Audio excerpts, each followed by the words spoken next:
तो ये तो आज का क्लास हम लोग करते हैं बौद्ध धर्म से। इससे पहले हमने क्या खत्म किया, जैन धर्म। ठीक है, बौद्ध धर्म करेंगे आज। महात्मा बुद्ध का हेडिंग डाल दीजिए।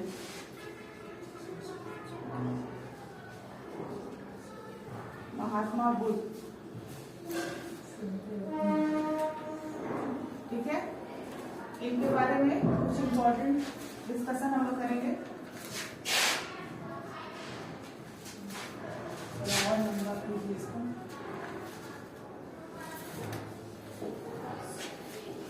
महात्मा बुद्ध, सबसे पहले जो इनका सोच था उसके बारे में हम लोग जानते हैं कि बहुत लोग भगवान बुद्ध बोलते हैं, ठीक है, उनका अपना ओपिनियन है। मैं महात्मा बुद्ध बोलती हूँ, क्या बोलती हूँ, महात्मा। ठीक है, हम लोग सभी आत्माएं हैं और सभी आत्मा में जो सबसे अच्छा आत्मा, महान आत्मा होता है उसी को महात्मा बोलते हैं ना। तो मेरे हिसाब से बुद्ध जो थे वो महान आत्मा थे, महात्मा थे। ठीक है, क्योंकि उन्होंने भी इंसान के रूप में ही जन्म लिया, अपना कर्म किया है ना, अपने लक्ष्य को जाना, उसको हासिल किया, तो इसलिए वो क्या बने हमारे लिए, महात्मा बुद्ध बने। ठीक है, बहुत लोग इनको भगवान बुद्ध भी बोल देते हैं। ठीक है, तो कहीं ना कहीं मेरे ओपिनियन में भगवान बोलना अनुचित होगा। ठीक है, क्योंकि उनका डिसरेस्पेक्ट होगा ना, ऊपर वाले का डिसरेस्पेक्ट होगा कि आप जो है मेरे बनाए हुए इंसान को भगवान बोल रहे हैं, है ना, जो कि मेरा एक अपना पहचान है। तो महात्मा बुद्ध का जो सोच था वो क्या बोलते थे, सबसे पहला तो वो क्या करते थे, वेदों का खंडन करते थे। हमने वेद पढ़ा है ना, वेदों का खंडन करते थे, वेद वाली बातों को वो मानते ही नहीं थे। ठीक है, तो वेदों का खंडन करने का मतलब वो क्या थे, वेदों का खंडन कर रहे थे, मतलब वेदों के बात से सहमत नहीं होते थे। वेद में जो बोला जा रहा है, इधर ही बैठिए तो वेदों में जो बोला जा रहा है बात, उनको वो फॉलो नहीं करते थे। ठीक है, तो जिसके लिए इनको कहा जाता था, ये कहते थे कि वेदों का खंडन करने वाले को क्या बोल रहे हैं, अपौरुषेय बोला जाता था। ठीक है, इतना आपको डीपली जानना नहीं है, अपौरुषेय आपसे नहीं पूछेगा यूपीएससी लेवल का। ठीक है, बस इतना ध्यान रखना है कि वेदों का खंडन करते थे, वेदों का बात नहीं मानते थे। ठीक है, दूसरा था ईश्वर की सत्ता को स्वीकार। ठीक है, ईश्वर की सत्ता, ईश्वर की सत्ता मतलब गॉड, ईश्वर की सत्ता, इसका क्या करते थे, ईश्वर की सत्ता को क्या स्वीकार करते थे कि नहीं स्वीकार करते थे। तो ये कहते थे कि नहीं, ईश्वर की सत्ता को हम लोग स्वीकार नहीं करेंगे। जब वेदों का खंडन कर रहे हैं तो इसका मतलब क्या हो जाएंगे, ये ईश्वर का भी सत्ता का स्वीकार नहीं करेंगे। तो यहाँ कहेंगे ईश्वर की सत्ता को, सत्ता अस्वीकार करते थे, अस्वीकार। ठीक है, इसका मतलब ये लोग क्या थे, नास्तिक बोल सकते हैं। नास्तिक, आप ईश्वर को जो नहीं मान रहे हैं वो क्या हो जाते हैं, नास्तिक होते हैं। ठीक है, जिसको नाम दिया गया था अपरिवर्तनीय। ठीक है, तो यहाँ ये क्या हो गया, अपरिवर्तनीय, और ये हो गया अपरिवर्तनीय। ठीक है, लेकिन आपको बस यही ध्यान देना है कि महात्मा बुद्ध का सोच था कि वेदों को नहीं मानना है और ईश्वर की सत्ता को अस्वीकार करते थे, जिसकी वजह से उनको नास्तिक बोला जाता था। ठीक है, और वो जो आत्मा वाली बात है ना, जो हमने अभी किया, आत्माएं भटकती हैं या फिर लोग डरते हैं, भूत प्रेत ये सब, वो भी अस्वीकार करते थे। तो आत्माओं की सत्ता को भी क्या करते थे, अस्वीकार करते थे।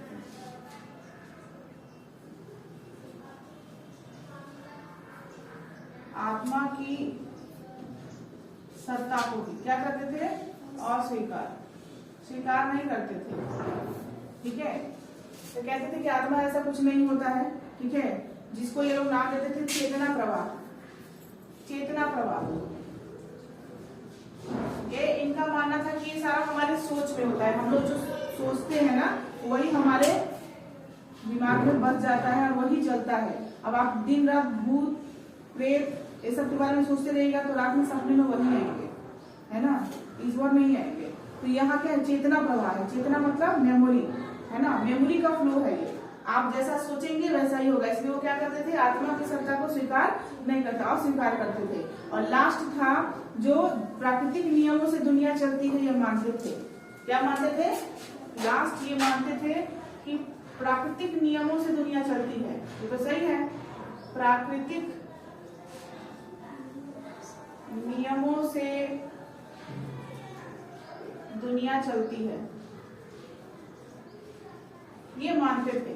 ठीक है, कि जितने भी ये दुनिया चल रहा है प्राकृतिक नियम पे चल रहा है। ठीक है, और एक और चीज मानते थे, अगर प्राकृतिक नियमों से दुनिया तो मानते थे क्या कि कर्म का फल अवश्य मिलेगा, कर्म का फल पे विश्वास करते थे। कर्म, अब मैं भी हमेशा बोलती हूँ कर्मा रिटर्न्स कर्मा, एक ऐसी माँ है जो रिटर्न होके आती है, कर्मा, है ना। जैसा आप कर्म कीजिएगा तो आपके पास वो लौट के आएगा, ठीक है, ये 100% है कि लौट के आएगा। अब आप तय कर लीजिए कि आप अच्छा कीजिएगा या बुरा कीजिएगा, आप कैसा लेना चाहते हैं, जैसा कर्म लेना चाहते हैं वैसा ही आपको भोगना पड़ेगा, ठीक है। तो ये क्या करते थे, कर्म का फल पे विश्वास करते थे, आप कर्म कीजिएगा उसके अकॉर्डिंग क्या होगा, आपको फल मिलेगा, ठीक है। अब ये कैसा हो सकता है, अच्छे कर्म का क्या होगा, अच्छा फल होगा, और बुरे का, देखो ये लाइन लिखने का कारण है मेरा, ये क्यों लिखे हैं, आप इस चीज को सीरियसली लीजिए, ठीक है। इसलिए ऐसा काम कीजिए जिससे आपको ये थोड़ा भी 1 सेकेंड का भी 1 मिनट का भी आपके अंदर ये भावना ना रहे कि मेरे साथ ही कुछ बुरा हो जाएगा, काम ऐसा कीजिए। और ये माना है महात्मा बुद्ध, ठीक है। तो ये 4 बातें जो थी वो महात्मा बुद्ध का जो था अपना विचारधारा था, ठीक है, अपना विचार था। उनका विचार यही था कि वेदों का खंडन करते हैं, वेदों से सहमत नहीं है, उनमें बहुत सारी बातें हैं। अब जैसे बहुत सारी बातें, उसमें से एक बात को तो ये भी फॉलो करते थे, स्त्रियों को जो अधिकार नहीं दिया गया था, इन्होंने भी नहीं दिया था। अंतिम समय में इन्होंने अपनी माता को भिक्षुणी बनाया था, ठीक है, लेकिन ये भी खंडन करते थे, महिलाओं को कहते थे कि हमारी शिष्य नहीं बन सकती है, ठीक है। तो कहीं ना कहीं मैच तो होता था इनका बात वेदों से, लेकिन वेद का पूरा बात जो था, जैसे ईश्वरीय शक्ति के बारे में जो वेदों में कहा गया है ना, देवताओं का जो वर्णन किया गया है, ये उन सभी का खंडन करते थे, नहीं मानते थे, देवता वगैरह को नहीं मानते थे। उसी तरीके से अगर देवता को नहीं मान रहे तो उसकी सत्ता को भी नहीं मानेंगे, है ना। तो कहते थे कि ईश्वरीय सत्ता कुछ है ही नहीं, ऐसा कुछ नहीं है, इंसान का अपना कर्म होता है, ठीक है। दूसरा क्या बोलते थे, आत्मा की सत्ता नहीं है, आत्मा जो होता है, आप जो आत्मा के बारे में बात करते हो, आत्मा जैसा कुछ नहीं है, ठीक है, ये हमारी सोच है, चेतना प्रवाह की वजह से ऐसा होता है। और अंतिम में क्या किए थे, प्राकृतिक नियमों से ही दुनिया चलती है, ठीक है, और रियलिटी है, दुनिया अगर चल रही है तो प्राकृतिक नियम से ही चल रही है। आप दुनिया का सारा पेड़ पौधा हटा दीजिए, आप रह पाएंगे, नहीं रहेंगे। तो हमारा जीवन किस पे आश्रित है, प्राकृतिक चीजों पे आश्रित है ना। हवा खींच लिया जाए दुनिया से तो रह पाएंगे, 1 सेकंड के लिए आप लेबोरेटरी में हवा बना सकते हैं, लेकिन कितना बनाइएगा, सभी तो उसको यूटिलाइज नहीं कर पाएंगे ना। तो ये कंडीशन है कि आपका सच में दुनिया जो है चल रहा है प्राकृतिक नियम पे, और कर्म का फल जरूर मिलता है, कर्म का फल जरूर मिलता है। ये एकदम 100% कीजिए। आपको भी अपने लाइफ में कभी ऐसा कोई कर्म मत कीजिए जिसको आपको डर रहे कि भविष्य में हमको कभी ना कभी नुकसान होगा, ठीक है। और आप जब अच्छे कर्म करते हैं ना तो आपको विश्वास होता है कि कोई आपका कुछ बिगाड़ नहीं सकता है, क्योंकि आपने कर्म ही नहीं अच्छा बुरा किया ही नहीं जो मेरे साथ बुरा होगा, ठीक है। इसलिए और कहीं ना कहीं इंसान से गलती होता है तभी उसको कुछ प्रॉब्लम में आता है, वो कर्म ही लौट के आता है। तो कहीं ना कहीं अगर आप गलती से भी गलती कर रहे हैं तो उसका भी भोगना है, ठीक है। तो ये 4 बातें आपको ध्यान रखना है। इसका ये विचारधारा था महात्मा बुद्ध, ठीक है। विशेषता क्या था महात्मा बुद्ध में, ठीक है, विशेषता। उसके बाद हम लोग उनका 1 लाइनर वाला कंप्लीट करेंगे, क्योंकि आप लोग को इससे ज्यादा डिटेलिंग में नहीं भेजना है ना। इससे ज्यादा डिटेलिंग में कहाँ जाना है, यूपीएससी के लिए। अब इससे ज्यादा डिटेलिंग तो हमको जाना नहीं है, नॉर्मली लिखिए, इसी तरीके से बनाइएगा, इसी तरीके का डाटा बनेगा। बौद्ध संघ की विशेषताएं, क्या विशेषताएं थी, ठीक है। अब मैं बोलूंगी और आप लोग लिखेंगे, जैसे महात्मा बुद्ध लिखा है मैंने वैसे लिखिए, बौद्ध संघ की विशेषताएं।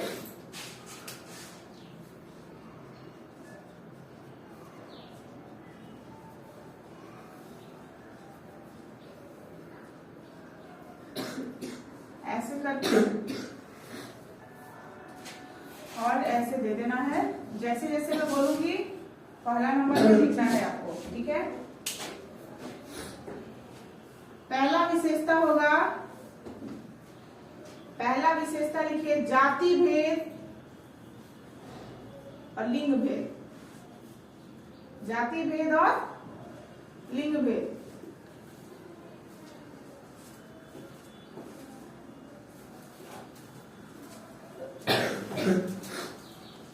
भाग्य पे बैठने वाले लोगों को ये लोग पसंद नहीं करते थे। जाति भेद लिंग भेद जो था यहाँ नहीं था, जाति भेद और लिंग भेद नहीं था, ठीक है। बस भिक्षुणी बनाने के लिए महिलाओं को नहीं करते थे, ठीक है। अदरवाइज जाति में कोई भेद नहीं था, कोई किसी भी जाति का इंसान बौद्ध धर्म को अपना सकता था। ठीक है, तभी तो देखिए कि क्षत्रिय वर्ण के थे कौन, अशोका, उन्होंने भी बौद्ध धर्म को अपना लिया था। ठीक है, तो किसी भी जाति किसी भी धर्म के जो व्यक्ति होते थे वो क्या हो सकते थे, बौद्ध धर्म को अपना सकते थे। यहाँ क्या लिखेगा, जाति भेद नहीं और लिंग भेद नहीं। ठीक है, और भाग्यवाद पे भरोसा नहीं था, भाग्यवाद पे भरोसा नहीं था, तो ये लिख लीजिए, यहाँ हो जाएगा जातिवाद, सॉरी जाति भेद होगा, भेद, जाति भेद, लिंग भेद। ठीक है, और एक स्टार डाल के लिख लीजिएगा, स्टार डाल के आप लिखिएगा भाग्यवाद पे भरोसा नहीं था। क्या था, भाग्यवाद, बहुत लोग भाग्य के भरोसे रहते हैं, भाग्यवाद पर भरोसा नहीं था। ठीक है, पर भरोसा क्रॉस कर दीजिएगा, नहीं था। ठीक है,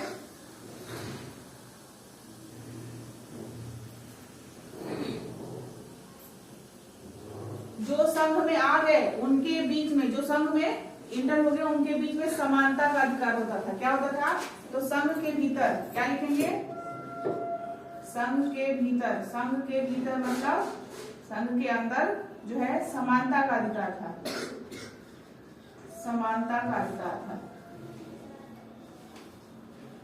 सभी को, कोई प्रिय नहीं, कोई दुष्प्रिय नहीं, कोई नहीं, सब समान होगा, सबको समान अधिकार होगा। इसका मतलब क्या है ना कि जैसे अभी आज के डेट में क्या होता है कि बड़े बड़े आचार्य लोग, बड़े बड़े जो हमारे गुरु लोग होते हैं, तो उन तक पहुंचने के लिए भी बहुत मुश्किल करना पड़ता है। एक तो पॉपुलेशन भी बहुत ज्यादा है ना, लेकिन उन तक मिलने के लिए भी परमिशन की जरूरत होती है, उनके असिस्टेंट का परमिशन चाहिए होता है, तब हम लोग मिल पाते हैं। इस समय बौद्ध धर्म में ऐसा कुछ नहीं था, संघ में जो है उनसे मिल सकते हैं, उनसे बात कर सकते हो, अपनी समस्याओं का निवारण मांग सकते हैं सामने सामने। ये नहीं कि आप मेरे असिस्टेंट को बता दीजिए तो हम उसको सॉल्व करेंगे, ऐसा वाला बात नहीं था। तो संघ के भीतर समान अधिकार था। और जो इसमें जो था ना, संघ का एक प्रमुख चुना जाता था। आपको पता है प्रिय शिष्य कौन थे, भगवान बुद्ध के आनंद थे, आनंद उनका नाम था, आनंद। ठीक है, और यही आनंद ही है जो अपने भगवान बुद्ध के, जो महात्मा बुद्ध की माता को भिक्षुणी बनाए थे। याद रखिएगा, माता को भिक्षुणी बनाए थे। ठीक है, रिक्वेस्ट करके कि जाने दीजिए आपकी माँ है और बनना चाहती हैं तो बना दीजिए। ठीक है, तो चलिए यहाँ लिख लीजिए, संघ के भीतर समान अधिकार, जो था समानता का अधिकार था। उसके बाद लिखिए, महिलाओं के लिए अलग संघ था। क्या था, महिलाओं के लिए, महिलाओं के लिए अलग संघ था, पुरुष के लिए अलग। महिलाओं के लिए अलग है मतलब पुरुष के लिए भी अलग होगा, है ना।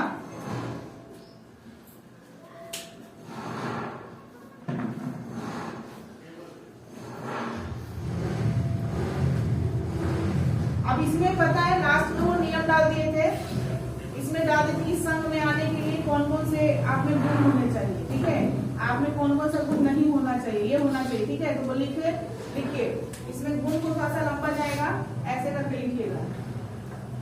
कौन कौन से लोग को एंट्री नहीं था लिखिएगा।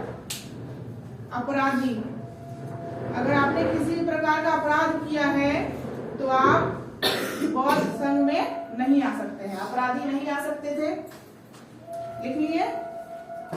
ऋणदाता, जो ऋणदाता मतलब जो कर्ज देता है, सूद खाता है, लिख सकते हैं सूदखोर है ना। ऋणदाता मतलब सूदखोर, जो सूद खाते हैं वैसे लोगों को।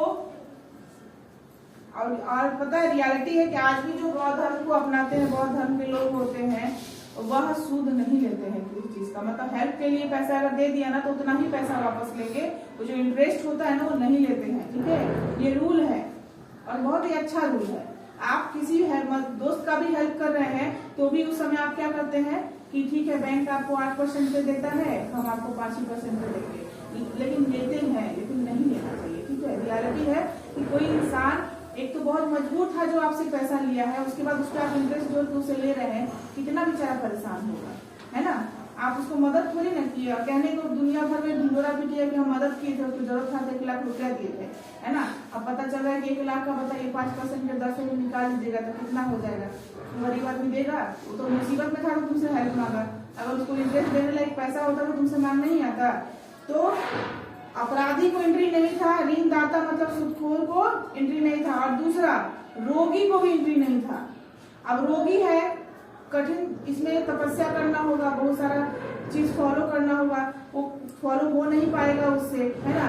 और उसको अगर कुछ हो जाता है तो कलंक लग जाएगा, तो रोगी को भी नहीं था। सेना को भी नहीं था, अगर आप सेना में हैं तो आपको भी नहीं था। बस इतना जो है लिख लीजिए।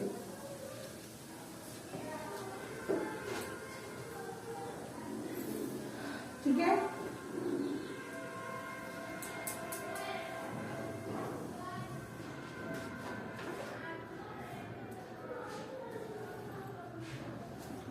अब हम लोग शुरू करेंगे टॉपिक महात्मा बुद्ध के नाम से।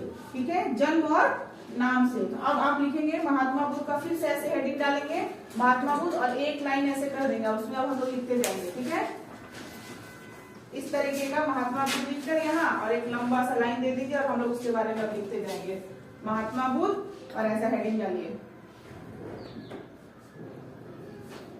इन्होंने क्या किया था? बौद्ध धर्म का शुरुआत किया था। तो पहला, सबसे पहला क्या होना चाहिए? बौद्ध धर्म का प्रारंभ किया। ठीक है, प्रारंभ किया, स्टार्टेड बुद्धिज्म, इंग्लिश में लिख सकते हैं स्टार्टेड बुद्धिज्म। बचपन का नाम सिद्धार्थ था।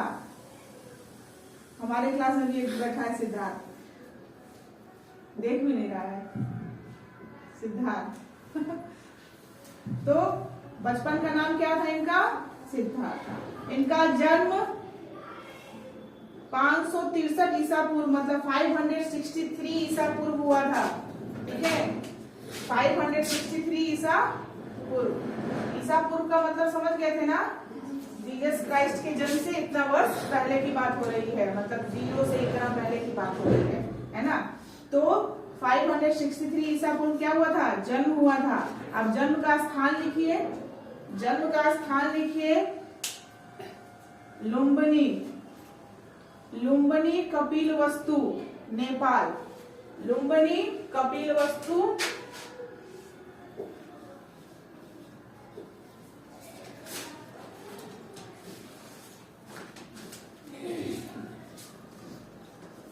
कहाँ हुआ था इनका जन्म? नेपाल में हुआ था, लुम्बिनी कपिलवस्तु में। ठीक है, 563 ईसा पूर्व में हुआ था। ठीक है, फादर, पिता इनके कौन थे? पिता का नाम शुद्धोधन, शुद्धोधन, पिता का नाम शुद्धोधन था, शुद्धोधन। ठीक है, ये क्षत्रिय थे, क्षत्रिय मतलब राजा थे। ठीक है, ये क्या थे? ऐसे क्षत्रिय थे। इनका वंश लिख सकते हैं आप लोग, शाक्यगण के प्रधान थे, शाक्यगण के प्रधान, शाक्यगण के प्रधान थे। प्रधान थे मतलब राजा ही हुए ना, है? तो राजा का जीवन बताइए, राजा का जीवन छोड़ दिए। इनके बाद यही राजा होते ना, महात्मा बुद्ध तो होते राजा, और उस जीवन को छोड़ के ये कहाँ आ गए?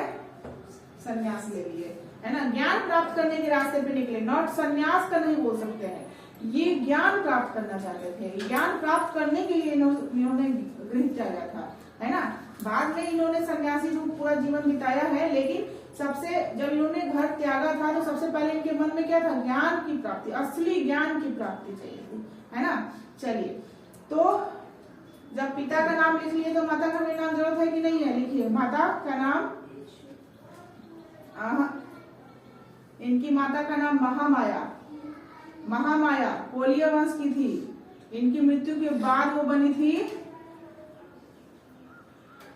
ठीक है, उनकी मौसी से शादी हुआ था उनके पिताजी का, इनका नाम था गौतमी। भगवान बुद्ध की पत्नी का नाम यशोदा था, वहां माँ का नाम था, महावीर जी के माँ का नाम यशोदा था। याद रखो, मिक्स मत करो सब, ठीक है, तो लिखो माता का नाम क्या था, महामाया। ठीक है, महामाया जो थी वो कोलिय वंश की थी। डायनेस्टी क्या था उसका, उनका महामाया।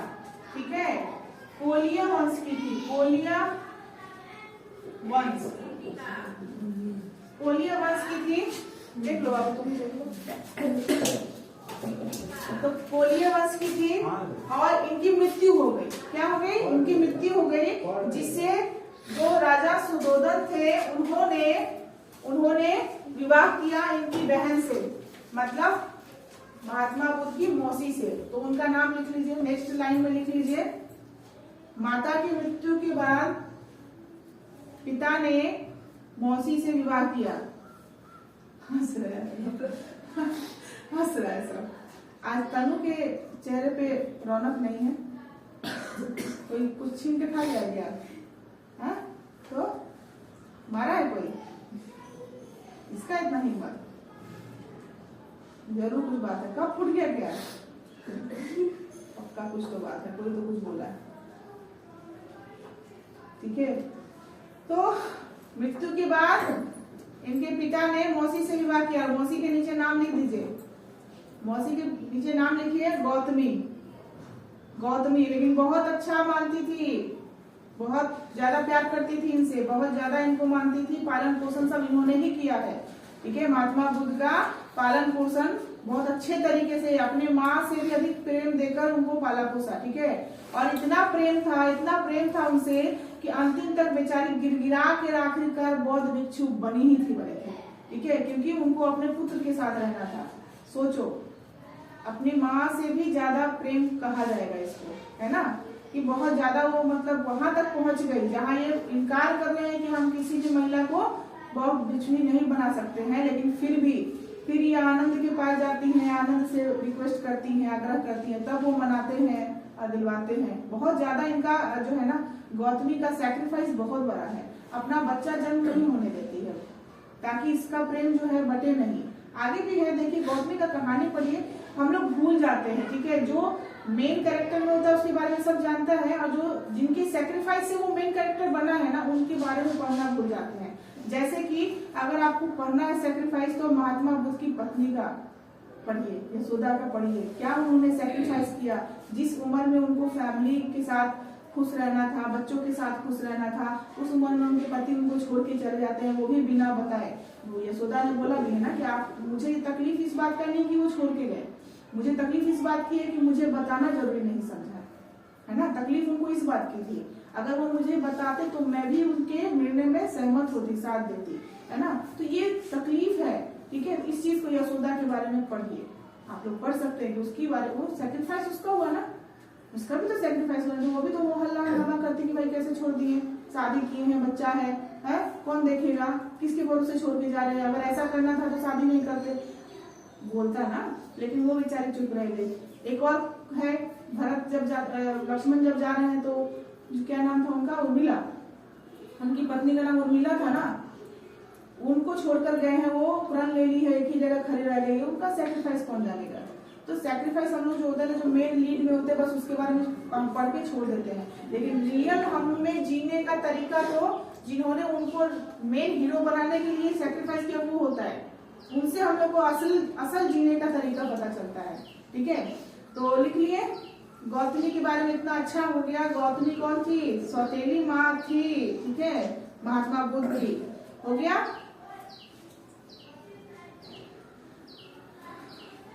अब इनकी विवाह भी हुआ था, तो लिख लीजिए महात्मा बुद्ध का विवाह, महात्मा बुद्ध का विवाह 16 वर्ष की आयु में, 16 वर्ष की आयु में, आप लोगों से बहुत छोटे थे, लोगों से बड़ा, 16 वर्ष की आयु में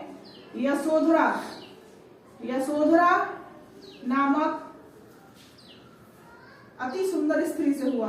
तो अति सुंदर लिखने का मतलब है कि रियलिटी में बहुत सुंदर रही होगी, है ना, वरना किसी स्त्री को जल्दी सुंदर लिखा नहीं जाता है किसी भी कहानी में, है ना, हमेशा लड़ाकू और डिमांडिंग लिखा जाता है ना। तो अति सुंदर स्त्री से हुआ था। अब यशोधरा जो थी, यशोधरा का जो है ना, चलिए कोई बात नहीं, यशोधरा का सिर्फ यशोधरा लिखिए, एक्स्ट्रा नाम लिखने की जरूरत नहीं है। यशोधरा हुआ। अब इनके पुत्र का नाम लिखिए राहुल। पुत्र का नाम क्या था? राहुल। देखिए ये सारा कुछ क्यों बता रहा है, ये सब पूछता है, ठीक है। पुत्र का नाम पूछ देगा, कहाँ भेजे थे इनको प्रचार प्रसार के लिए, ये पूछ देगा, है ना। फिर इनकी आगे लिखिए, राहुल था लिख लिए, पुत्र का नाम राहुल था, ठीक है। अच्छा, सिद्धार्थ नाम हुआ, बचपन का नाम क्या हुआ? सिद्धार्थ। जब ज्ञान प्राप्त कर ली तो महात्मा बुद्ध, लेकिन उसके बीच में भी इनको बहुत सारे नामों से जाना जाता था, तो लिख लीजिए महात्मा बुद्ध के नाम। महात्मा बुद्ध के विभिन्न नाम जो थे ना वो भी है। पहले तो क्या था? बचपन का नाम सिद्धार्थ, है ना। फिर उसके बाद तथागत, तथागत, तथागत। तीसरा नाम था कनक मुनि। देखिए ये सब इन्हीं का नाम है, कनक मुनि। और उसके बाद शाक्य मुनि। शाक्य मुनि क्यों बोला गया? शाक्य वंश के थे ना, उसके पापा जो थे शाक्य के थे, इस वजह से शाक्य मुनि बोला गया। तो इतने नामों से इनको जाना जाता था, ठीक है। महात्मा बुद्ध को लाइट ऑफ एशिया भी कहते हैं, लिख लीजिए, लाइट ऑफ एशिया। अच्छा, हिंदी में इसको बोलेंगे एशिया का ज्योतिपुंज, एशिया का ज्योतिपुंज, light of Asia, light of Asia. Buddha, Mahatma Buddha को लाइट ऑफ एशिया, एशिया का ज्योतिपुंज कहते हैं।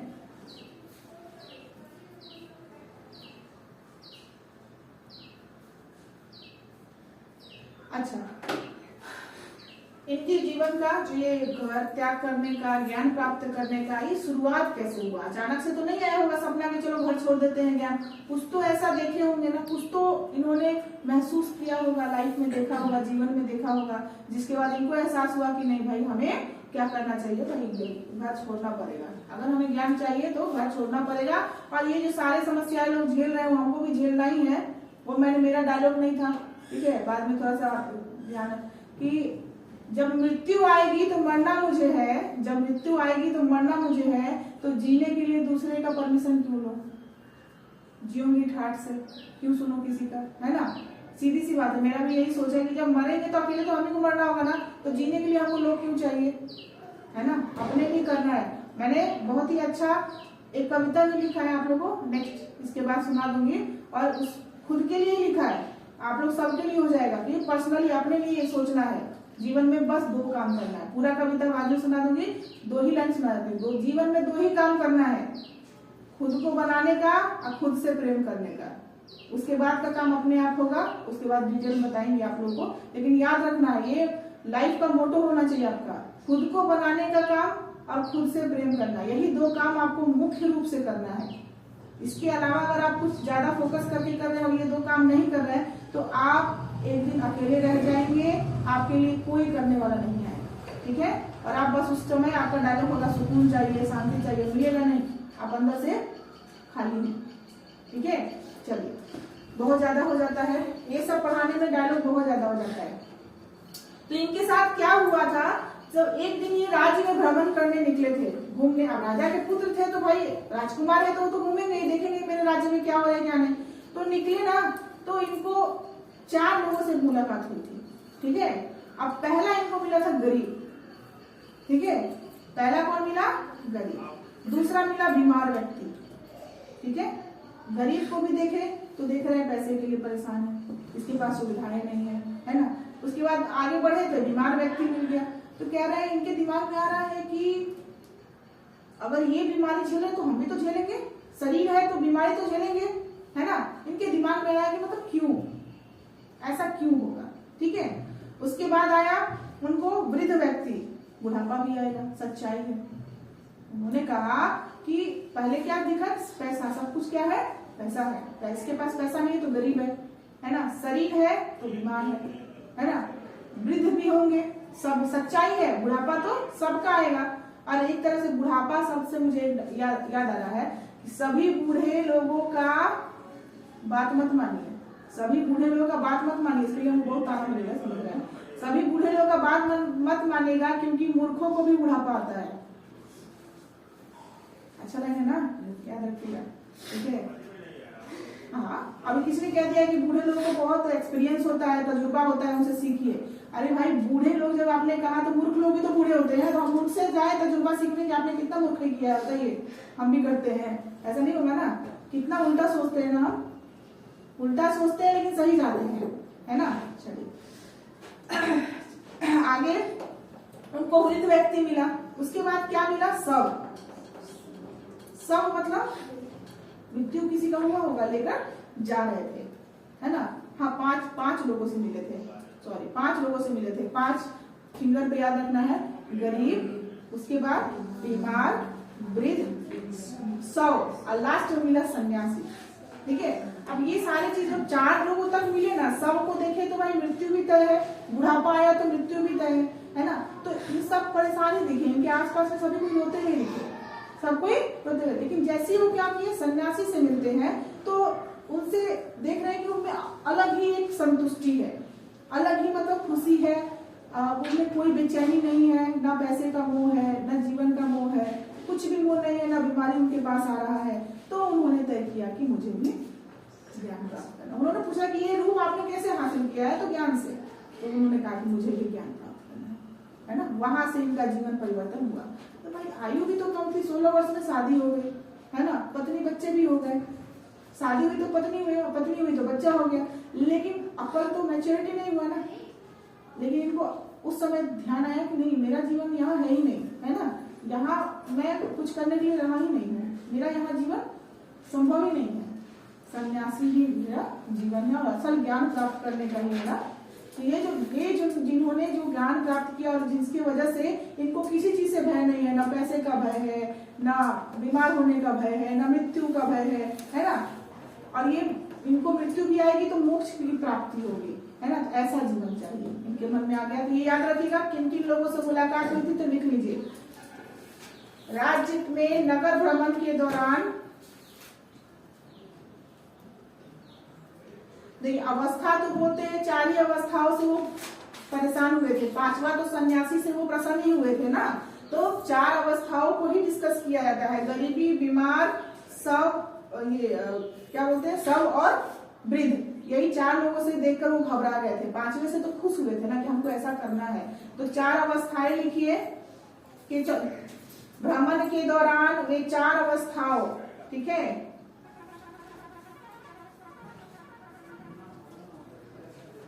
4 अवस्थाओं को देखा। पहला गरीब, दूसरा बीमार व्यक्ति, तीसरा वृद्ध व्यक्ति और चौथा शव।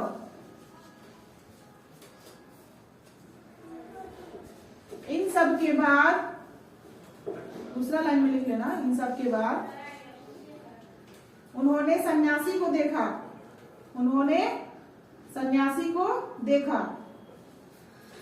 जिसके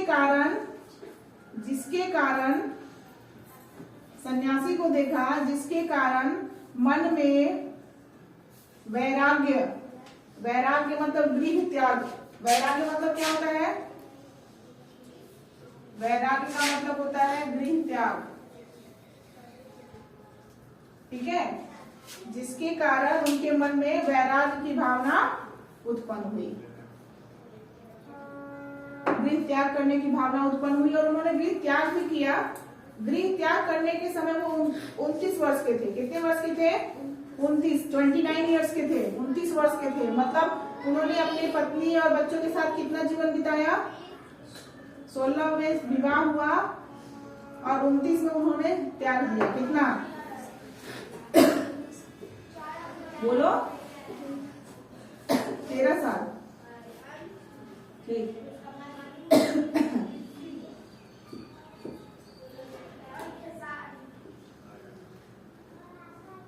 नीचे साग का चर्चा हो रहा है, खेसारी गेंधारी है, साग का सीजन अच्छा लगता है ऐसा, है ना।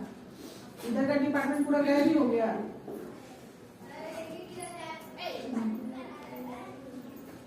चलिए अब हम लोग नीचे लिखेंगे, नीचे वाले लाइन में लिखिए गृह गृह त्याग को, ठीक है, महाभिनिष्क्रमण ऐसे लिखेंगे, महाभिनिष्क्रमण गृह त्याग को बोलते हैं। प्रश्न आया हुआ है बिहार पुलिस में, एसआई और दरोगा वाला में तो आया ही है, कांस्टेबल में भी आया हुआ है कि गृह त्याग के, बौद्ध धर्म में गृह त्याग की पद्धति को क्या बोलते हैं? महाभिनिष्क्रमण, ठीक है, महाभिनिष्क्रमण बोलते हैं। कुछ हिंदी का शब्द भी ऐसा आ जाता है कि मेरा जीव घूम जाता है बोलने का, सबके साथ ऐसा होता है। चलिए, क्या बोलते हैं? गृह त्याग को महाभिनिष्क्रमण, ठीक है, गृह त्याग को बोलते हैं।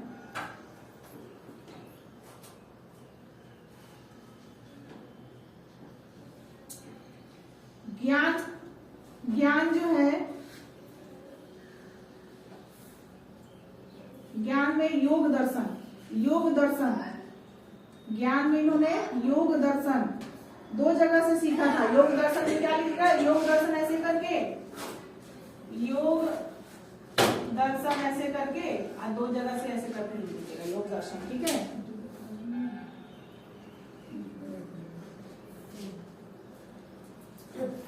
योग दर्शन में एक ही नाम लिखिए, आपके लिए ही जरूरी है।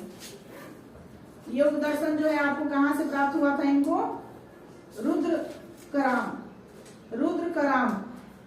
योग दर्शन कहां से प्राप्त हुआ? रुद्रकराम। ये कहां था? राजगृह, ब्रैकेट में लिख लीजिए, राजगृह में था।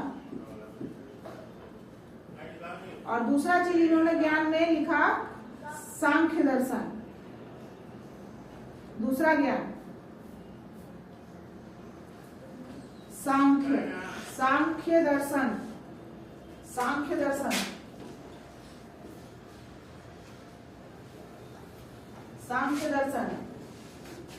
इसका ज्ञान इन्होंने कहां से लिया? अलार कलाम,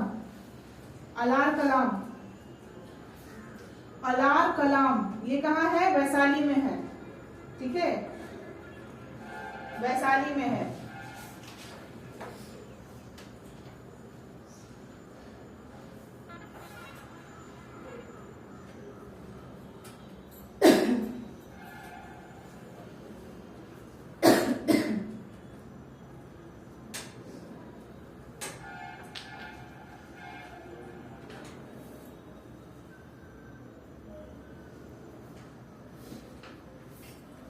हो गया, लिख लिए।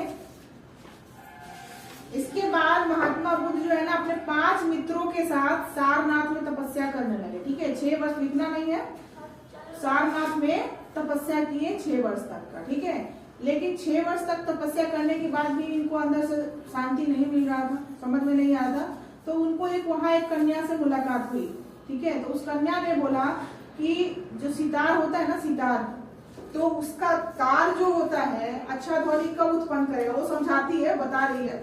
तो कहती है कि तार को इतना भी ना खींचे कि वो टूट जाए, और इतना भी ना ढीला छोड़े कि स्वर भी अच्छा ना लगे।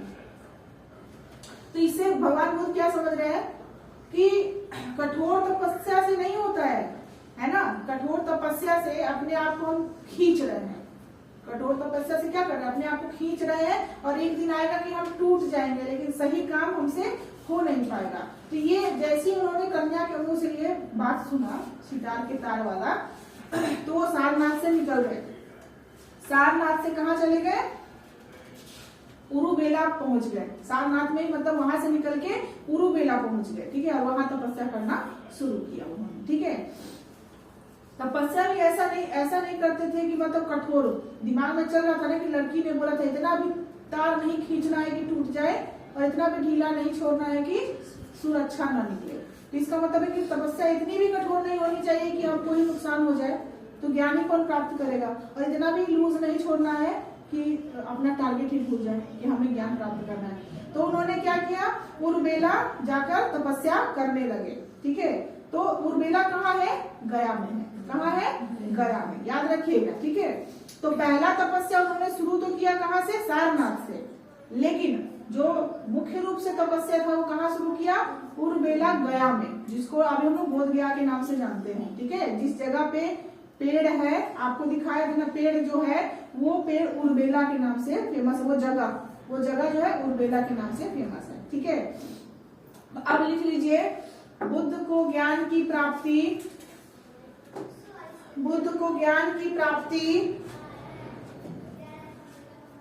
उर्वेला गया में हुई।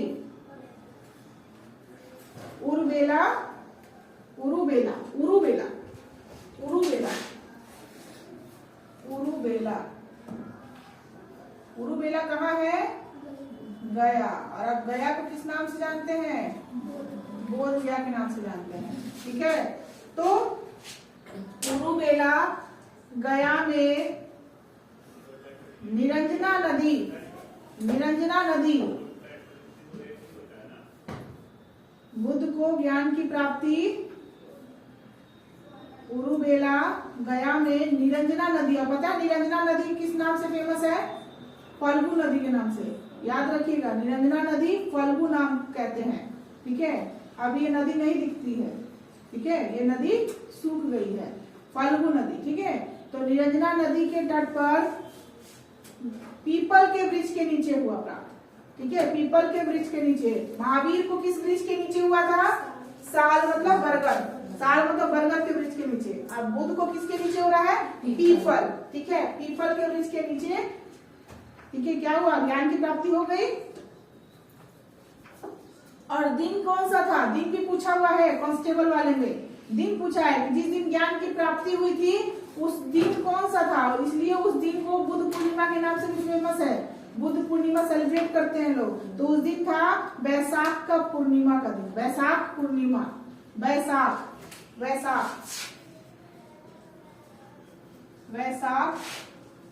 पूर्णिमा का दिन था। जिस दिन ज्ञान की प्राप्ति हुई ना उस दिन क्या था? वैशाख पूर्णिमा का दिन था। और इस वैशाख पूर्णिमा के दिन को अब हम लोग बुद्ध पूर्णिमा के नाम से सेलिब्रेट करते हैं। ठीक है,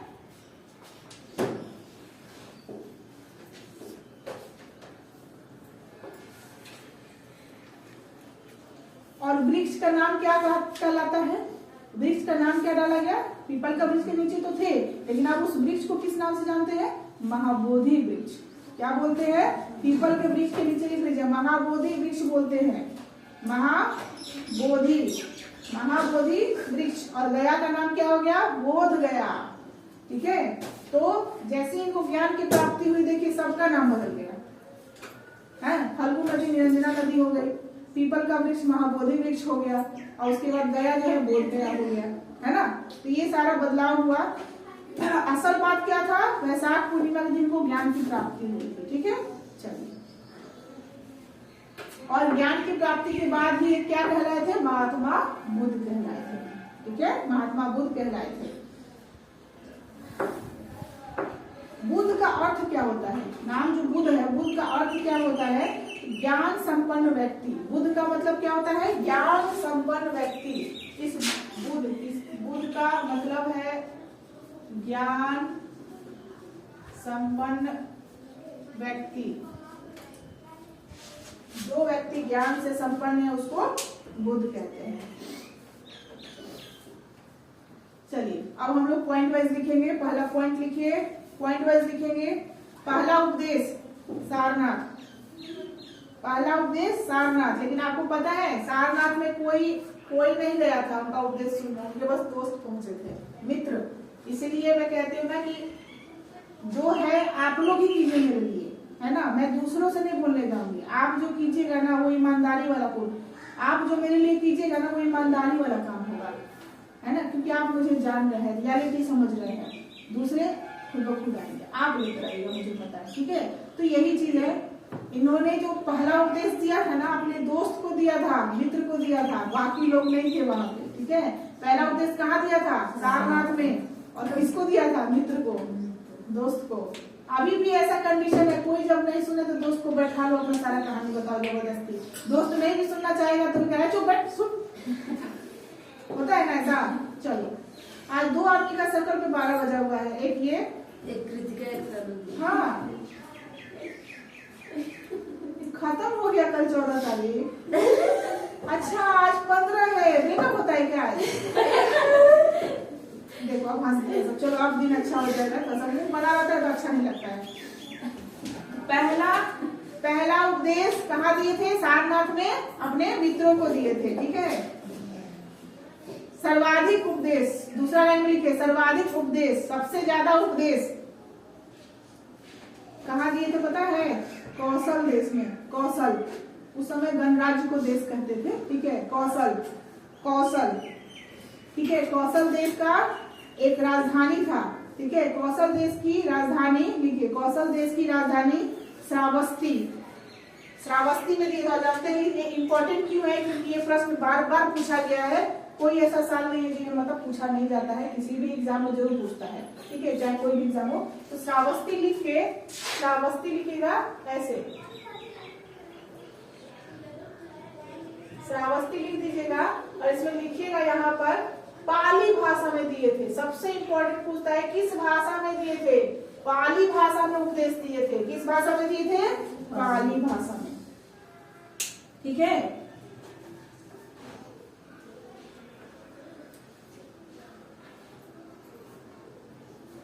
श्रावस्ती में ही इन्होंने अंगुलीमाल डाकू को भी शिक्षा दी थी। अंगुलीमाल डाकू, ठीक है। अंगुलीमाल, अंगुली काट काट के माला बना लेता था। अंगुलीमाल डाकू को भी श्रावस्ती में ही दिया था इन्होंने ज्ञान। क्या लिखिएगा? श्रावस्ती में ही अंगुलीमाल डाकू, ठीक है। अंगुलीमाल डाकू को क्या दिए थे? शिक्षा दिया था, ठीक है। क्या बोले थे?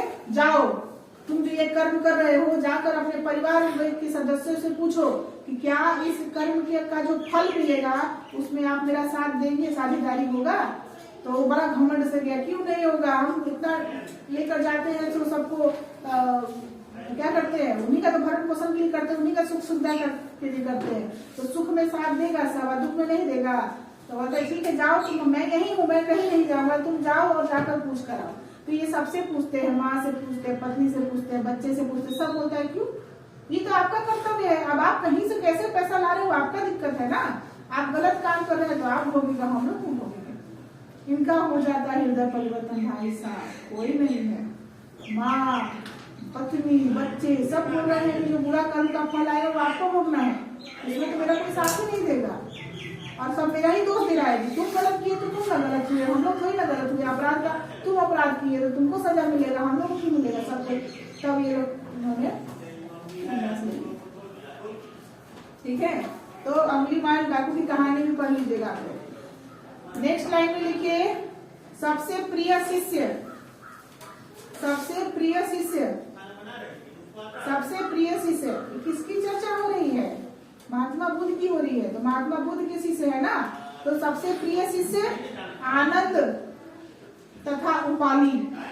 आनंद तथा उपाली, देखो सिद्धार्थ आनंद को अपना चेला बना के रखना, ठीक है। आनंद तथा उपाली। और आनंद, आपको पता है आनंद के कहने पर ही इन्होंने बौद्ध संघ में महिलाओं को एंट्री करने दिया था, ये तो नहीं करने दिया था, ठीक है।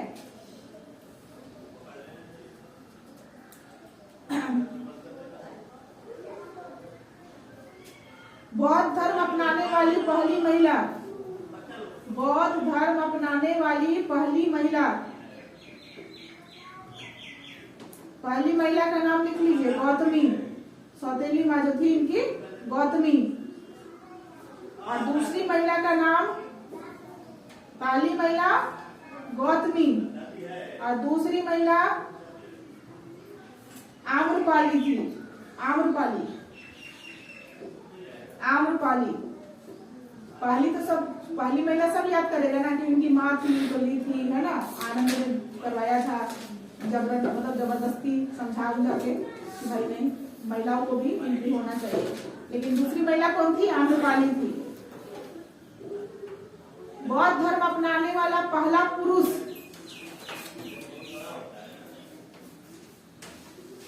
बौद्ध धर्म अपनाने वाला पहला पुरुष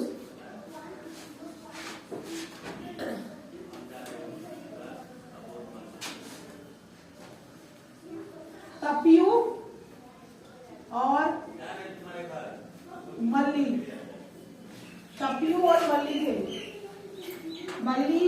से याद आ रहा है मल्लीनाथ महावीर जी से जुड़ा हुआ है, जैन धर्म से जुड़ा हुआ। मल्लीनाथ कौन थे, पुरुष थे या स्त्री थे? स्त्री थे, लेकिन आज भी मानते हैं लोग पुरुष है। तो दोनों धर्म वाले लोग, दोनों जो पार्ट वाले लोग हैं, दिगंबर और श्वेतांबर का जो है अलग अलग मानना है। एक मानता है कि स्त्री थे और एक मानता है कि पुरुष थे। तो ये भी याद रखिएगा कौन सा वाला पार्ट मानता है पुरुष थे और कौन सा वाला पार्ट। दिगंबर क्या मानते हैं, वो पुरुष थे, और श्वेतांबर क्या बोलते हैं, क्योंकि वो श्वेत वस्त्र धारण करती थी इसीलिए करते थे, कंफ्यूजन ही है। ठीक है, तो मल्लीनाथ का चर्चा आ गया। यहाँ मल्ली कौन थे, बौद्ध धर्म को अपनाने वाले पहले पुरुष तप्यू और मल्ली थे। ठीक है, दूसरा लिखिए, महात्मा बुद्ध के 4 सत्य वचन। महात्मा बुद्ध के 4 सत्य वचन। महात्मा बुद्ध के 4 सत्य वचन क्या थे? पहला, संसार दुखों से भरा है। रियल है ना, रियलिटी है, इसको फील कीजिएगा, एक एक लाइन को फील कीजिएगा।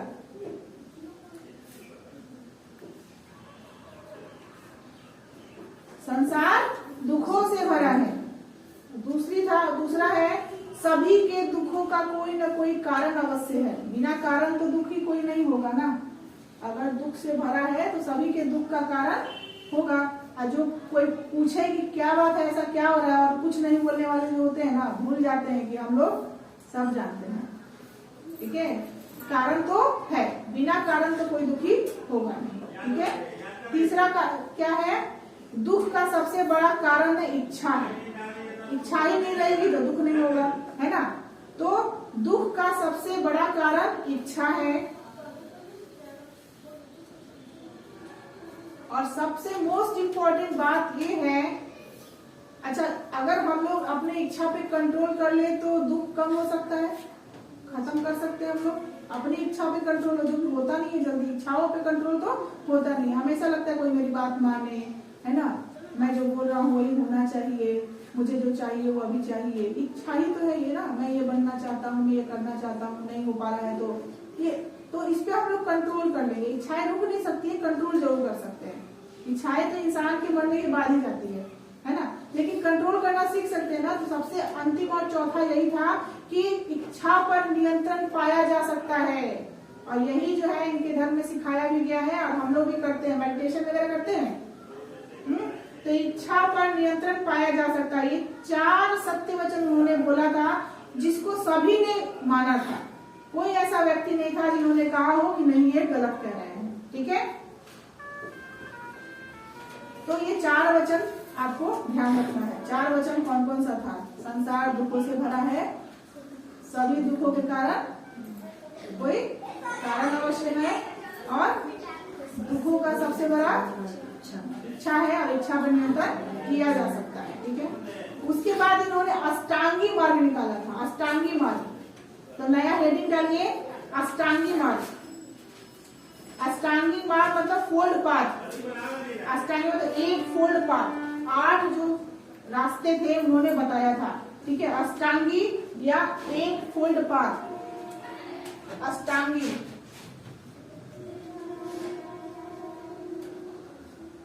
अष्टांगी मार्ग, ठीक है, फोल्ड पाथ। इन्होंने कहा था कि अगर आप इन 8 रास्तों पर चलते हैं ना, 8 रास्तों को अपनाते हैं और अपने जीवन को इस तरीके से इसी चक्र पे चलाते हैं, तो आप क्या होते हैं, ये जो इच्छा है ना, इस पे कंट्रोल करेंगे, ज्ञान की प्राप्ति होगी, शांति होगा, सुकून होगा आपके जीवन में, है ना। तो पहला, सम्यक दृष्टि होनी चाहिए आपकी। सम्यक दृष्टि मतलब क्या होता है? राइट ऑब्जर्वेशन, अवलोकन करना, है ना।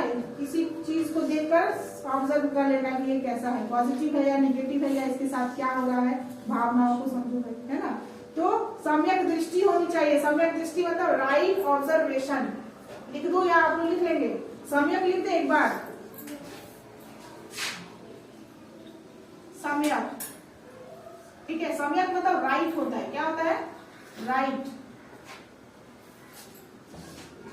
राइट मतलब सही, है ना। सम्यक दृष्टि मतलब राइट ऑब्जर्वेशन। दूसरा लिखिए सम्यक संकल्प, डिटर्मिनेशन। संकल्प मतलब डिटर्मिनेशन, तो डिटर्मिनेशन होगा ना भाई, आपने भी तो जीवन में कुछ संकल्प लिया होगा। हाँ, तो जो मनुष्य, जिस मनुष्य के जीवन में कोई संकल्प नहीं है उसका जीवन व्यर्थ है ना, उसका जीवन व्यर्थ है। तीसरा लिखिए सम्यक वाणी, राइट स्पीच। राइट स्पीच, जो उनकी वाणी होनी चाहिए, किसी की वाणी भी होनी चाहिए, वो सही होनी चाहिए, अच्छी होनी चाहिए, जिसको सुनने के बाद लोगों को अच्छा लगे, बुरा ना लगे, है ना। मतलब ये जो गाली गलौज करने वाले लोग हैं उनसे थोड़ा सा दूर रहने को बोल रहे हैं, ठीक है। देखिए, किसी को अगर हम बोलते हैं कि हाँ ये आजकल लोग बहुत सपोर्ट में उतरे हुए हैं, यहाँ भी बैठे हुए हैं कुछ लोग जो सपोर्ट में है समय रैना के, तो ऐसा नहीं कि समय रैना के खिलाफ में बोल रहे हैं, ऐसा नहीं, सबका अपना अपना काम है वो कर रहे हैं, लेकिन एक लिमिट में रह के अगर हर कोई ठीक है, वो बोल रहे हैं कि पहले भी किसी ने गलती किया था, है ना, उस पर ध्यान नहीं दिया गया, इन पे ध्यान क्यों दिया जा रहा है। तो जब जागो तभी सवेरा, अगर अभी अगर जल रहे हैं तो अभी हमारे लिए सवेरा है, और अगर गलत है तो उस चीज को तो मैनेज करके चलिए। माने कि आप कॉमेडी कर रहे हैं, मजाक कर रहे हैं, लेकिन मजाक भी तब तक अच्छा लगता है जब तक सामने वाला खुश हो रहा हो, मजाक में हंस रहा हो। अगर उसको तकलीफ हो गई मतलब वो मजाक मजाक नहीं रहा, है ना। अब उस चीज के लिए लोग कर रहे हैं, कोई बात नहीं है, सपोर्ट करना अच्छी बात है, लेकिन हमारे देश में बहुत सारे ऐसे सीरियस मुद्दे हैं जिसपे आप सपोर्ट कर सकते हैं इन सबसे ज्यादा, है ना। अब तो ये सपोर्ट करने वाले भी हम यही बोलेंगे ना कि हाँ भाई आप तो सपोर्ट गाली को कर रहे हैं, वल्गरिटी को कर रहे हैं, मजाक के नाम पे यही परोसा जा रहा है ना, और क्या परोसा जा रहा है। अब फिर वही अगर बच्चा आपके घर में बोल रहा है तो आप उसको डांट रहे हैं, सुनेगा। एक समय था जो आप सपोर्ट कर रहे थे, तो आज आपका बच्चा भी वही कर रहा है ना। तो क्या क्या लैंग्वेज यूज करते हैं लोग, तो बच्चा भी बोलेगा। किसी व्यक्ति के खिलाफ नहीं है, बस सोच है थोड़ा सा ऐसा। और जो अगर ऐसा कहते हैं कि पहले भी बहुत चीज परोसा गया है मजाक के रूप में, तो ऐसा थोड़ी नहीं कि पहले बुद्धू थे तो आज भी हम बुद्धू ही रहे, आज हमें अकल हो गया तो हम बोल रहे हैं, ठीक है। चलिए, तो तीसरा क्या हुआ, सम्यक वाणी, राइट स्पीच भी होना चाहिए। उसके बाद सम्यक कर्मांत, एक्शन, एक्शन कर्मांत, हमारा सही एक्शन भी होना चाहिए। क्यों होना चाहिए, न्यूटन ने भी बोला है, न्यूटन ने भी बोला है इसको। अगर न्यूटन का थर्ड लॉ भी करेंगे ना, वो भी यही बोलता है अच्छे एक्शन क्यों होना चाहिए, क्योंकि every action has equal and opposite reaction है। एक न एक तरीके से कर्म ही तो बोल रहा है वो भी। न्यूटन का थर्ड लॉ भी तो कर्म को ही बोल रहा है, कर्म रिटर्न आता है। आप जितना ही जोर से धक्का मारिएगा उतना ही जोर से धक्का वो अपोजिट में भी आपको मिलेगा ही मिलेगा। तो अगर आप आज किसी को गिरा रहे हैं ना, तो कल आपको गिराने वाला तैयार हो चुका है, टेंशन मत लीजिए। आज अगर आप किसी की बुराई कर रहे हैं ना, तो कल आपकी बुराई करने वाला तैयार हो चुका है, ठीक है। आज अगर आप किसी को अच्छा करते हुए देख रहे हैं और उसको खींचना चाह रहे हैं, गिराना चाह रहे हैं, तो कल आपको भी खींचने वाला तैयार हो चुका है। आपने जिस पल ये गलत काम किया ना, उसी पल वो कर्म आपका तैयार हो चुका, बस ये ध्यान रखना है, ठीक है। तो सम्यक कर्मांत, राइट एक्शन, ठीक है। सम्यक आजीव, सम्यक आजीव का मतलब था राइट लिवलीहुड, लिवलीहुड आजीविका होता है, आजीविका जानते हैं ना। तो सम्यक आपका लिवलीहुड भी अच्छा होना चाहिए, सही होना चाहिए, रहन सहन हर चीज आपका प्रॉपर अच्छा होना चाहिए, है ना। उसके बाद सम्यक व्यायाम, सम्यक व्यायाम मतलब एक्सरसाइज, राइट एक्सरसाइज भी होना चाहिए, ठीक है। जबान का एक्सरसाइज नहीं, शरीर का। जबान का एक्सरसाइज तो सबका हो जाता है, हा? लेकिन आजकल जबान का भी एक्सरसाइज नहीं हो पा रहा है, इशारा में सब काम हो जा रहा है, भेजे थे ना इशारों में हो जाता है सारा बात, पता ही नहीं चलता कि क्या बात की है सर, बस चलो। तो सम्यक व्यायाम, राइट एक्सरसाइज, सम्यक स्मृति। 7 नंबर पे क्या है, सम्यक स्मृति, राइट मेमोरी, याददाश्त भी अच्छी होनी चाहिए। याददाश्त तो अच्छा होता है, महिलाओं का याददाश्त का तो जवाब नहीं, किसने क्या बोला था वो बुढ़ापा तक याद रहता है, बस सामान कहाँ रखती है भूल जाते हैं किसने क्या बोला था ये याद होता है, तुमने ऐसा बोला था फलाना, इसलिए हम तुमसे 4 साल से बात नहीं कर रहे हैं, है ना, तुमने ऐसा किया था, ऐसा सब कुछ याद रहेगा, लेकिन कौन सा सामान कहाँ रखेंगे भूल जाएंगे। तो याददाश्त तो तगड़ा होता है महिलाओं का, है ना। हाँ, लड़कों का मेमोरी तो बहुत कमजोर होता है। सुबह गाली गलौज हो गया, शाम में यार चाय पीने आते हैं, यार तू सुबह में लड़ाई किया था, अच्छा लड़ाई हुआ था क्या, था ठीक है नहीं आते हैं। ये वाला होता है, ठीक है। तो लड़कों का याददाश्त जो होता है थोड़ा सा कमजोर होता है। तो राइट मेमोरी होना चाहिए, क्या होना चाहिए, राइट मेमोरी।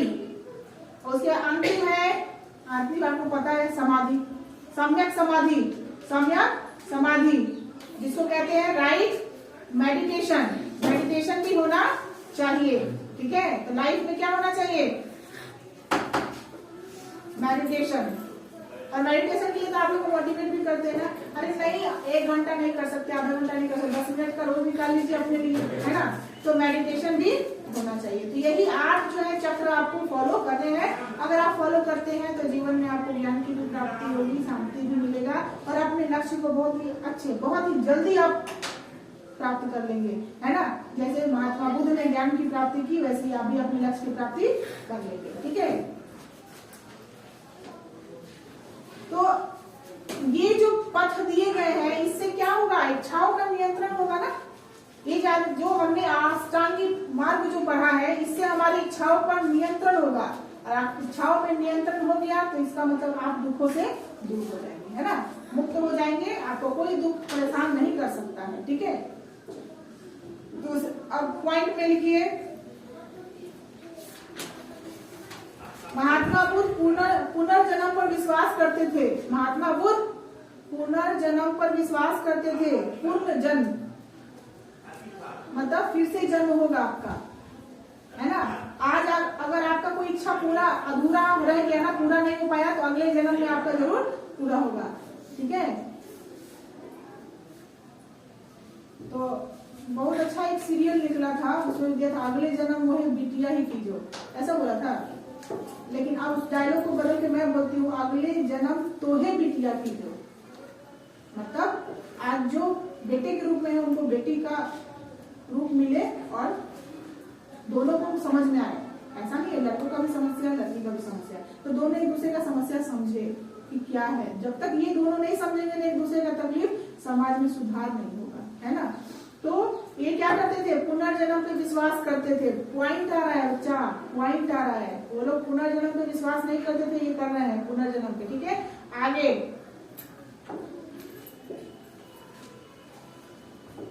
और पुनर्जन्म को कहते थे कि अगर पुनर्जन्म होने से बचना है तो मोक्ष की प्राप्ति कीजिए। मोक्ष की प्राप्ति हो जाएगी, मतलब इच्छाओं को मार दीजिए, तभी जाकर पुनर्जन्म नहीं होगा, नहीं तो आपका पुनर्जन्म जरूर होगा, ठीक है। तो ये बोलते थे। महात्मा बुद्ध से अगर पूछा जाएगा कि महात्मा बुद्ध ने अपना उपदेश किस भाषा में दिया था, तो क्या बोलेगा, पाली भाषा में, याद रखिएगा, ठीक है।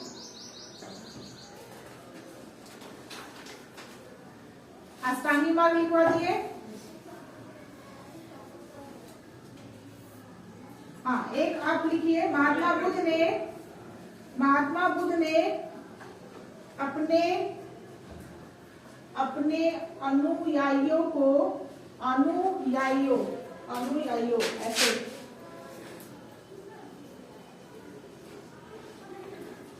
अनुयायियों को, ठीक है, अनुयायियों को 10 ऐसी बातें करने से मना किया था, 10 ऐसी बातें करने से मना किया था जिसे सील कहते थे, जिसे सील कहते थे। 10 ऐसी बातों को करने से मना किया था, 10 ऐसी बातों को करने से मना किया था जिसे सील कहते हैं। तो 10 काम था जो नहीं करना था, क्या था, 10 काम था जो नहीं करना था। तो लिख लीजिए 10 प्रिसेप्ट्स। सील मतलब क्या होता है, प्रिसेप्ट्स, सील। अब ये 10 सील को ऐसे करके लिखते चले जाइए, 10 सील को लिखते चले जाइए। पहला अहिंसा। अहिंसा मतलब, अहिंसा मतलब, हिंसा मतलब क्या होता है बताइए। हिंसा का इंग्लिश वायलेंस, तो नॉन वायलेंस हो गया अहिंसा। अहिंसा नहीं करना है, हाँ, ये करना है, अहिंसा करना है। हाँ, अहिंसा के पथ पे चल रहे हैं, हिंसा मत कीजिए, है ना। ये बताते थे कि आपको ये 10 काम है जो करने हैं, नहीं करने हैं और करने हैं, तो अपोजिट के वाले को हम लिखवा रहे हैं, ठीक है। तो अहिंसा के पथ पे चलना है। दूसरा सत्य, सत्य मतलब ट्रुथ, सच बोलना है। अस्तेय, अस्तेय महावीर जी का भी था, याद है। अस्तेय मतलब चोरी नहीं करना, चोरी नहीं करना मतलब नॉट स्टीलिंग। 4 नंबर में अपरिग्रह, याद है, जैन धर्म में भी था अपरिग्रह। देखिए मैच करवा लीजिएगा कौन कौन सा जैन धर्म में भी है और कौन कौन सा बौद्ध धर्म में भी माना गया है, ठीक है। हाँ, चारों तो आ गया। अपरिग्रह मतलब किसी प्रकार की संपत्ति नहीं रखना, किसी प्रकार की संपत्ति नहीं रखना। Not processing any kind of property, not processing any kind of property, अपरिग्रह। उसके बाद मद्य सेवन न करना, मद्य सेवन न करना। मद्य सेवन मतलब, मद्य सेवन मतलब क्या होगा, नॉट ड्रिंकिंग, दारू वारू नहीं पीना है, मदिरा पान नहीं करना है ना। नॉट ड्रिंकिंग, मद्य सेवन न करना, नॉन ड्रिंकिंग। नेक्स्ट लिखिए, असमय भोजन न करना, नॉन स्टॉप ईटिंग, हमेशा खाते रहना भी गलत है, हमेशा खाते रहना भी गलत है, इसे च्युइंगम चबाने से मना करते हैं, ठीक है, समझी। इसीलिए हम पूरे स्कूल में क्या किए हुए, मना किए है ना, च्युइंगम नहीं चबाना। तो असमय भोजन न करना, non stop eating. Next 7 number में लिखिए, सुखप्रद बिस्तर पर नहीं सोना, not sleeping on a smoothing bed. बिस्तर ऐसा होना चाहिए जो आपका नींद टूटता रहे, है ना। एकदम गहरे नींद में अगर आप चले जाते हैं, इसका मतलब आप 8 घंटे के जगह 12 घंटा सोएंगे, है ना। तो बिस्तर ऐसा होना चाहिए कि 8 घंटे के बदले आपको 6 ही घंटा में उठा दे। समझ में आ रहा है। तो कहते हैं कि सुखप्रद बिस्तर पर नहीं सोना, not sleeping on a soothing bed. 1 number में लिखिए, धन संचय न करना, ये था जैन धर्म में ना, धन संचय ना करना, धन संचय ना करना। Non accumulation of wealth, non accumulation of wealth. 9 number में, स्त्रियों से दूर रहना, स्त्रियों से दूर रहना, स्टे अवे फ्रॉम वुमेन, महिलाओं से दूर रहने के लिए बोला गया है। अपनी बहन से दूर हो गया, अच्छा भाई, बहन से दूर होना, हाँ, और बाकी लोग से नजदीक रहना, हाँ? चलो लिखो, स्त्रियों से दूर रहना, स्टे अवे फ्रॉम वुमेन। और लास्ट है, नृत्य ज्ञान आदि से दूर रहना, नृत्य ज्ञान, गान जो होता है, नाचना गाना आदि से दूर रहना। तो नाचना गाना, इसको ये नहीं कह रहा कि ये गाना जो है, या हम लोग जो क्लासिकल सॉन्ग सुनते हैं, डांस, ये वाला बात नहीं। जो लोग ऑर्केस्ट्रा में नाच देखने जाते हैं ना, गाना जो मुजरा वगैरह सुनने जाते हैं, उनके लिए बोला गया था, है ना। नृत्य ज्ञान आदि से दूर रहना मतलब abstain from dancing and singing, abstain from dancing and singing. तो ये चीजें थी गौतम बुद्ध से जुड़ी हुई कुछ बातें, और भी बातें हैं जो हम लोग कल करेंगे। आज का क्लास यही समाप्त होता है। Thank you. अब हम लोग कल इसका नेक्स्ट पार्ट कंप्लीट करेंगे।